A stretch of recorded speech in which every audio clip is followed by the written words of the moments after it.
May the words of my mouth and meditations of my heart be always acceptable to you, O God, my strength, my Redeemer.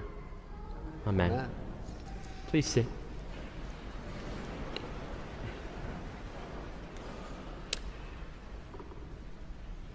How do you weigh a soul? How does one go about weighing the human soul? It's something that probably, at least since the age of the Enlightenment, where we became, as humans, convinced that everything that we could observe was measurable, weighable, scalable.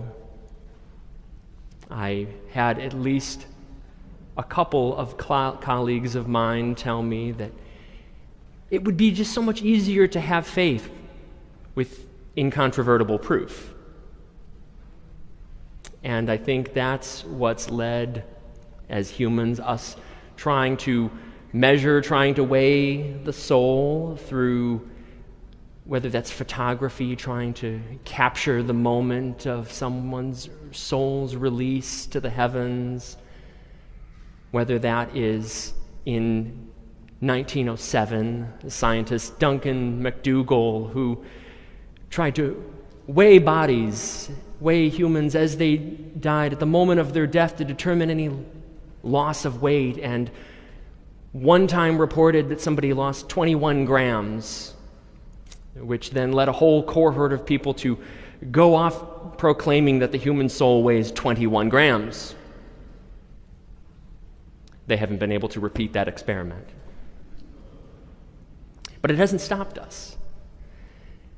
The great awakening preacher, theologian Jonathan Edwards, when talking about the soul, that thing that makes us human, goes back and references what seems to be a reference to Sir Isaac Newton's laws of universal gravitation, about how all things with a mass attract all other things with mass proportional to their size.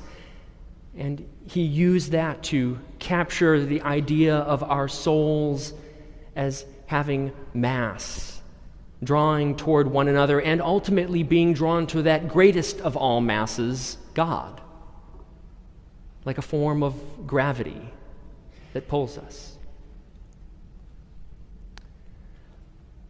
So I don't know how to weigh the human soul with any scientific accuracy, and I planned on going in one certain direction until a few days ago, when someone who was very dear to me died unexpectedly, someone who changed my life forever.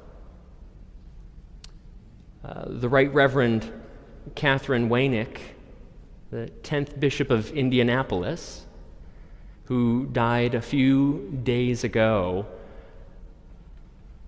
her soul is there. I can feel it. I can still feel the weight of it today. I remember when I was a budding new Episcopalian, not even sure I was an Episcopalian yet. Maybe I was still on the fence about it.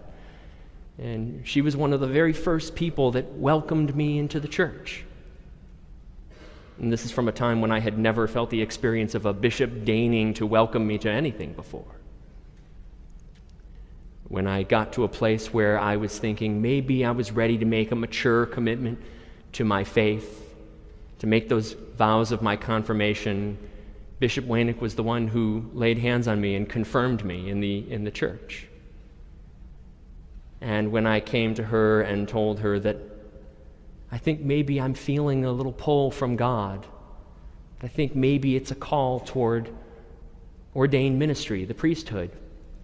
And she heard that and affirmed that and was the one who sent me off to seminary. A few years later, down the road, was the one who ordained me and changed my life forever.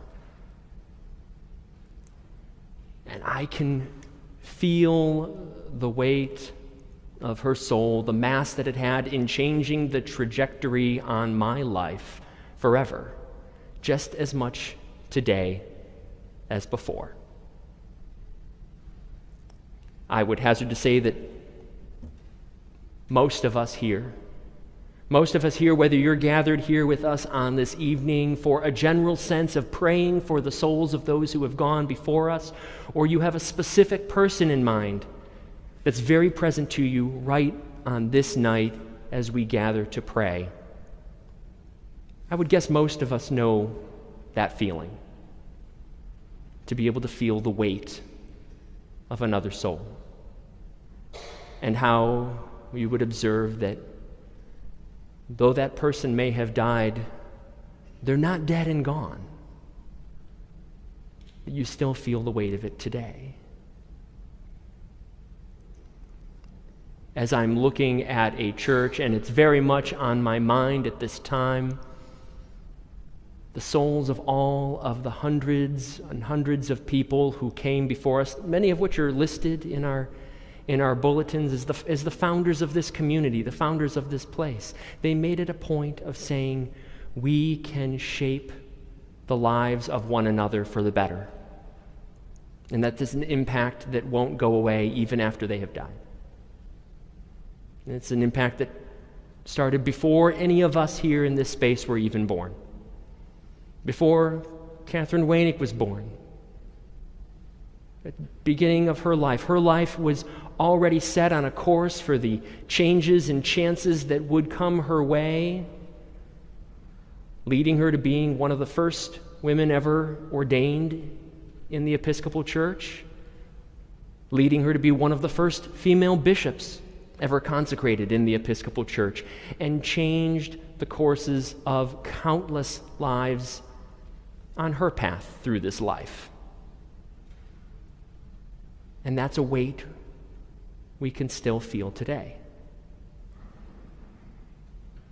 And so maybe there was something to what Jonathan Edwards was talking about when he talked about the human soul, and maybe there is something to what Isaac Newton was talking about when he was talking about the bodies of mass that travel through space, and how we in each of our lives, like the planets in their courses, find ourselves being drawn by gravity to a greater body than us, the sun, God.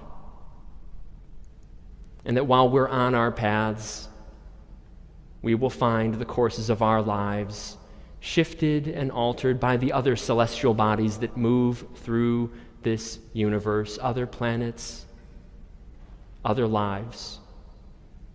And even if it's just for the briefest of time that our orbits cross paths, it changes the course of our lives forever. And while those that we love and see no longer on this earth may have continued on their course and are drawn to the Father and dwell with the Father now, we can still feel the weight of them.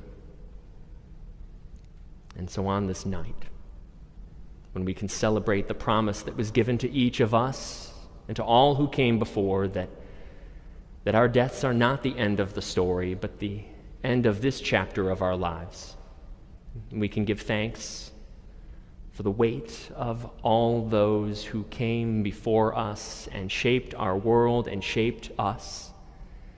We can give thanks for the ways in which we get to shape the lives of those with us now and shape the lives of those who we won't even get to see. How do you weigh a human soul? In here. Thanks be to God. Amen.